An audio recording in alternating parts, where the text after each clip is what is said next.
Welcome back to the channel, guys. I hope you guys can hear me tonight. Whoever's out there, if you're out there, please shoot me a message back just so I know that you guys can actually hear me okay. What a game. What an amazing game the Edmonton Oilers played tonight. Couldn't ask for a better result as they defeat the Tampa Bay Lightning by a count of 5-3. They take this winning streak now to 5 in a row. Like, this is looking really good, and I love how they played tonight. I love the Wolfpack mentality. This was something that I want to see all year long. I think all you guys out there want to see it all year long. Um, yeah, give me a shout if anyone is out there, just to know that if my mic is working and not. The last couple live feeds have been absolutely disastrous, so I think I got it, but not sure. Uh, what are your thoughts? What are your thoughts of the game? What are your thoughts on Klim Kostin absolutely bulldozing? Who was it? Forgot who it was in the first period, but he just torpedo checked one of the Tampa Bay Lightning players. I like the nice gesture that Maroon did in the pregame skate too. That was pretty cool. I just never thought it was going to wind up to be the fisticuffs type of battle that game was. So yeah, yeah, it was good. It was a real good game. 5 in a row for the Oilers. Their current record now, I believe, is, I have it on the ticker here, is 26-18-3 for 55 points. They have the first wild card position right now, and just an absolute stunner of a game. Yeah, I'm I'm running out of ideas. I need you guys to ask some questions if you're out there. Uh, but like, what was your highlight of the game tonight? I have many highlights. The fact that they fought as a united team, it was like a wolf pack mentality. In fact, that's going to get in later into this podcast. I'm going to talk a little bit more about that. But there was a lot of good things to like about this. Jack Campbell looked good. He's actually earning the net now. Yeah.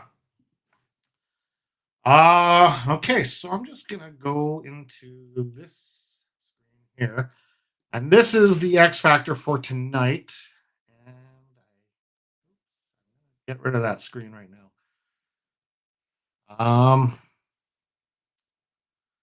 Yeah, I made a bit of an error on that screen. Okay, we've gotta go back into that. Okay, so I won't even go with that screen because I have the graphic in the wrong location.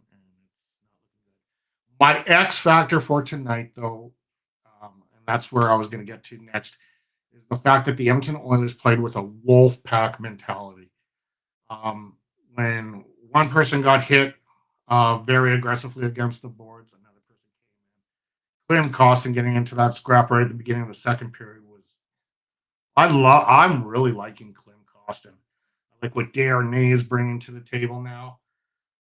A lot of things to like about this team. So I don't know.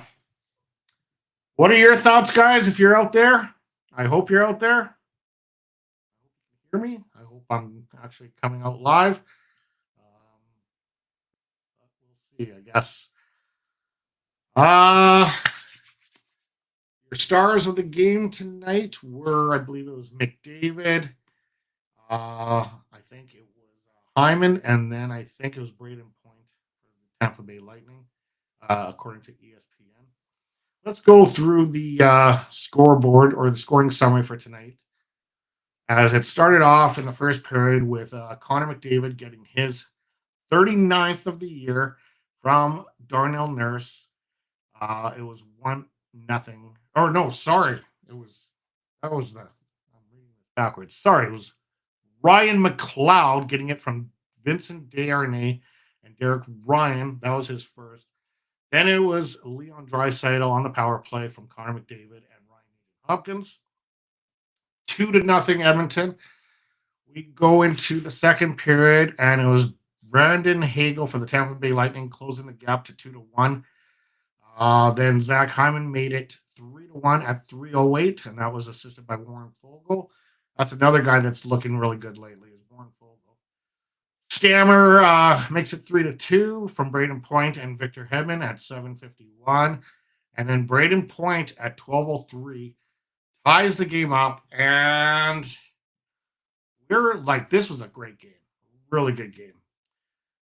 The one thing that I want to talk about though is I did not like Corey Perry trying to pick a fight with Darnell Nurse. And when he gets into the fight with Darnell Nurse, he's backing off. He's not engaging at all. I'm like, that's so lame. If you're going to pick a fight, fight the guy, right? Don't just sit back like that. That's just absolutely silly. Whatever. Corey Perry just, that's one guy I'm happy that for 3 years in a row, when it was Tampa versus Dallas in the COVID year, when Tampa Bay won the cup here in Edmonton, he was on the Dallas Stars. Then the very next year, he was on the Montreal Canadiens. He lost the cup.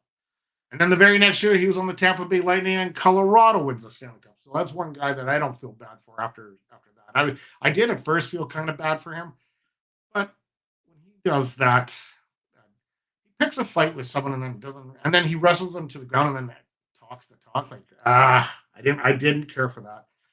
Didn't care for some of the reffing either. I thought there was basically the Kucherov had a get out of jail free card, and I didn't really care for that either.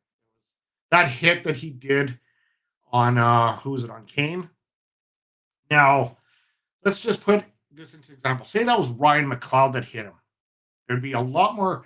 Kane's a pretty built guy, pretty strong man. What happened if that was, and I'm not saying Ryan McLeod isn't, but he looks a little bit more thinner than Evander Kane. But are they only going to call the penalties from the result and not the actual action? Because that was lumber right in the numbers. There was no ifs, ands, buts about it. That should have been, in my opinion, honestly, I know it didn't seem that bad, but it should have been a 5-minute major. But for sure, and I know Louis DeBrusque was saying he didn't think it should have been 5-minute major. I think it should have been because it was right in the numbers. So, yeah, I don't know. I don't know. I wasn't very impressed with it at all. I got to continue on with the scoring summary, right? That's where I was at. So, yeah. Then we go to the third period where Connor McDavid gets his 39th from Darnell Nurse, what I mentioned earlier. And then it was Zach Hyman getting the empty net. 5-3 is your final. Edmonton Oilers get their 5th straight win. The countdown to extinction stays at 13 games still. They have not lost since I've implemented that. And yeah, I don't have where they are for the money puck. I don't have that graphic up right now. I will probably post that tomorrow on my preview game for the Vancouver Canucks on Saturday. But yeah, I really, really like it. Doesn't look like anyone is here live tonight. Well, I am still I got a couple people. Can you guys hear me out there? Can please just say yay or nay? Because I've had troubles with this mic here. Well, not this mic, the other mic connecting through the soundboard. I want to just make sure that things are going good. I am new to this live game. This is only a week into it, so I'm learning the curve a little bit here. Well, anyway, guys, yeah, good game. Hopefully they can match it up against the Canucks on Saturday. That'll be a Hockey Night in Canada late game. Other than that, guys, it's been a long day for me. I just finished a 12-hour shift. Just happened to come in time for the game, which thank God I was able to do that. But I'm going to be heading off to bed because the reason why I'm doing these live feeds is so I can go to bed at a decent hour and not be editing till 12:30, 1 o'clock in the morning, and then up at 4 o'clock in the morning to go to my job. So that is why I do the live feeds. And yeah. Anyway, guys, as always, stay healthy, stay happy. And stay hydrated. We will talk soon. Have a good night, guys.